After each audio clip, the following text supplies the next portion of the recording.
Bonjour Christian Kers. Monsieur le député honoraire, je vous remercie de votre présence devant le co-référent d'Anticorps que je suis pour venir discuter des problèmes d'éthique, d'idées que nous pouvons avoir, puisque nous avions déjà échangé à une époque sur ce thème. Je voudrais d'abord voir qu'est-ce que vous pensez des reculs qui ont été faits dès le début de l'arrivée d'En Marche sur une loi sur laquelle il s'était engagé pendant la campagne et sur laquelle il y a eu quelques reculs qui n'ont pas satisfait du tout Anticorps. C'est pour ça que je vous en parle. Nous avons émis plusieurs recours, plusieurs réflexions, plusieurs lettres à certaines personnes. Mais pourquoi pensez-vous que même avec une nouvelle assemblée, on n'arrive pas à faire avancer ces problèmes de moralisation? Alors, cher Jean, merci de m'accueillir. En réalité, ce que vous abordez, c'est le principe de la réalité du pouvoir. Tant qu'on est candidat, on lance des idées, ce qui est bien, et on lance des promesses. Ce qui est peut-être moins bien, parce que les promesses, il faut les tenir, on n'est pas toujours certain de les tenir. Et là, c'est le principe de réalité, c'est-à-dire qu'arrivant au pouvoir, on mesure qu'il y a des difficultés supplémentaires par rapport à celles qu'on pensait. Néanmoins, il y a vraiment des reculs, vous avez raison, et je pense que dans ce mandat, le nouveau président de la République sera obligé de corriger le tir, parce que les électrices et les électeurs deviennent de moins en moins compassionnels à l'égard de celles et ceux qui ne tiennent pas leurs engagements. Et puis, il y a un problème moral d'ensemble. Il est arrivé une nouvelle majorité, bon, c'est le suffrage universel qu'il a voulu, mais avec une pléthore de députés qui n'avaient aucune habitude de la vie politique et qui découvrent que c'est pas si facile que ça d'être député, que fort heureusement on ne se remplit pas la poche systématiquement parce qu'on est député, et que c'est même le contraire. Et j'ai trouvé un exemple très révélateur. Alors je ne veux pas stigmatiser cette députée, mais dès les premiers mois de mandat, il y a eu une députée qui est, j'imagine toujours, directrice d'une agence de tourisme, d'une agence de voyage. Et voilà que, profitant d'être à l'Assemblée nationale, elle dit j'organise des tours opératoires sur Paris et je fais payer en plus une visite de l'Assemblée nationale parce que c'est moi qui le fais. Alors il faut pas, c'est une erreur de jeunesse, certes, mais ça montre quoi? Ça montre que cette nouvelle majorité n'avait à ce moment-là aucune idée de ce que c'était que la chose publique.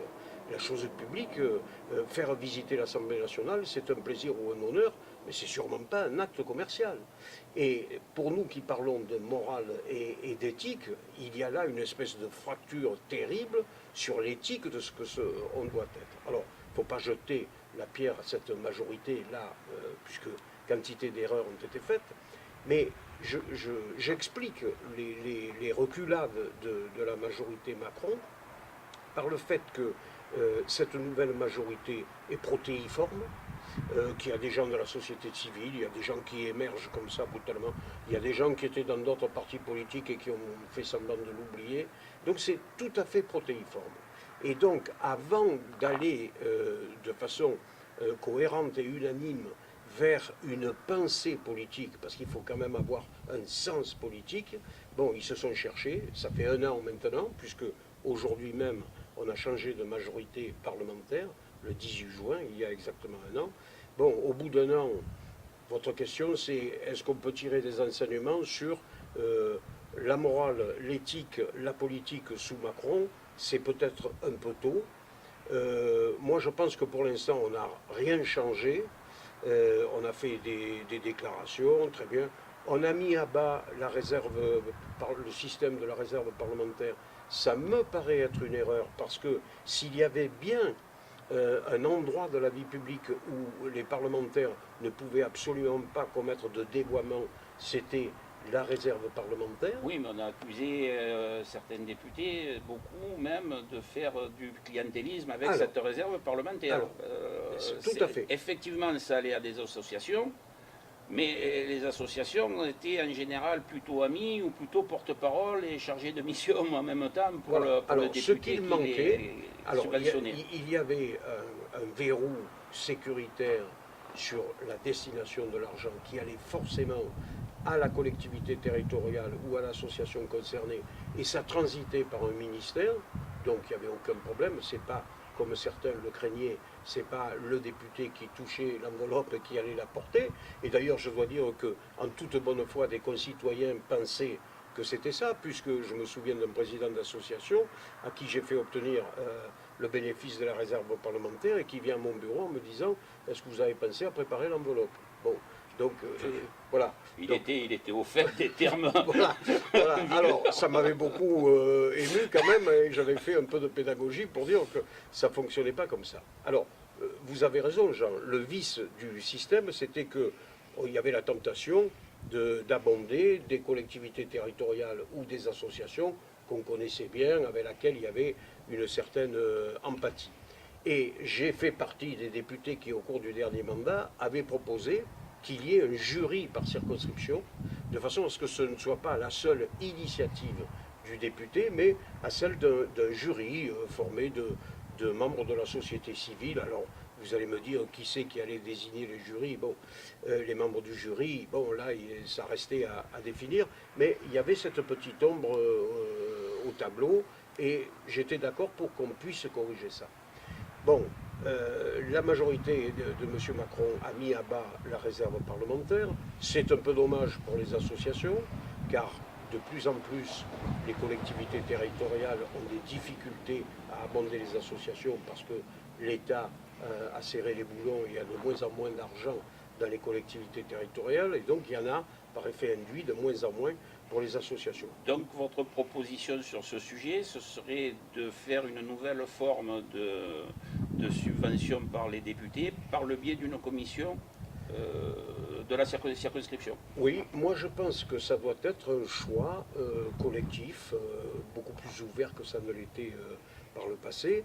Encore que moi j'avais un peu préfiguré, j'avais un groupe d'amis qui m'aidaient à choisir les associations, sachant que je faisais un choix systématique pour des associations veillant au handicap, à la culture, à la société. Bon, on peut, en étant député, faire des choix intelligents, mais je crois, comme d'ailleurs pour les problèmes d'éthique, etc., qu'il faut ouvrir au plus grand nombre. Voilà. Et donc, pour clore ce sujet sur Macron, la politique, la morale, l'éthique, est-ce que ça a progressé? Au bout d'un an, je ne peux pas faire un constat très optimiste. Je pense que s'il y a des améliorations, elles sont pour les 4 ans qui viennent. Donc si aujourd'hui vous étiez un membre éminent d'Anticor, peut-être même son président, soyons fous, imaginez que vous ayez la possibilité de changer des choses, qu'est-ce que vous essayeriez de faire? Quels sont les sujets chez Anticor, comme un sujet qui chez Anticor, c'est le casier vierge pour les élus. Et encore que moi, je préférais quasiment que ce soit, à partir du moment où il y a un casier vierge, c'est que ce soit complètement inéligible. Même pendant les condamnations, c'est inéligibilité à vie à partir du moment où il y a eu une condamnation. Parce que ces gens, ces élus doivent représenter notre confiance. Et même si on sait que les Français ont une petite adoration pour les fraudeurs, les Robin des Bois en tout genre, je considère que ceux qui nous représentent doivent être parfaits, pour ainsi dire. Donc qu'est-ce que vous pensez qu'est-ce que vous pourriez faire? Qu'est-ce que vous proposeriez? Alors, être parfait, mon cher Jean, ça tient un peu de l'utopie. C'est même ennuyeux, paraît-il. Non, peut-être pas forcément, mais ça tient un peu de l'utopie. Disons que... Irréprochable. Alors, irréprochable. Irréprochable. Alors, oui, mais comme doit l'être un chef d'entreprise à l'égard de l'économie de son entreprise, de son personnel, etc. Alors, sur le casier judiciaire, bon, vous savez qu'il y a un problème d'inconstitutionnalité, puisque le suffrage universel doit être ouvert à tous, sauf à ceux qui ne disposent plus de leurs droits civiques. Le petit danger que je vois, alors je précise que mon casier judiciaire est tout à fait vierge, donc je suis complètement détendu, je ne suis plus parlementaire en exercice, donc je ne défends aucune théorie particulièrement. Sur le casier judiciaire, alors je pense qu'un élu qui, pendant l'exercice de son mandat, est condamné, doit se retirer, même s'il n'y a pas une clause de suppression des droits civiques. En revanche, il peut y avoir quelqu'un qui est dans son casier judiciaire une condamnation très ancienne. Le monsieur ou la dame a beaucoup changé, il a commis une erreur de jeunesse, il veut se présenter. Moi, ça me paraît poser un problème. Le côté, comment dirais-je, systématique du casier judiciaire me paraît peut-être un peu poser un problème. Il faudrait l'amender, peut-être avec un délai, le respect d'un délai. Je comprends bien ce que vous voulez dire. Je le comprends même très bien personnellement. Mais on pourrait dire alors un élu qui aurait fait une faute dans l'exercice de ses fonctions. Alors, ça, je pense qu'il faut être là tout à fait systématique dans l'exercice de la fonction, qu'il s'agisse donc de corruption, de fraude, de coercition. Bon, là, je crois que ça ne pardonne pas. Alors, un peu d'histoire. On est dans l'actualité de ces lois anticorruption.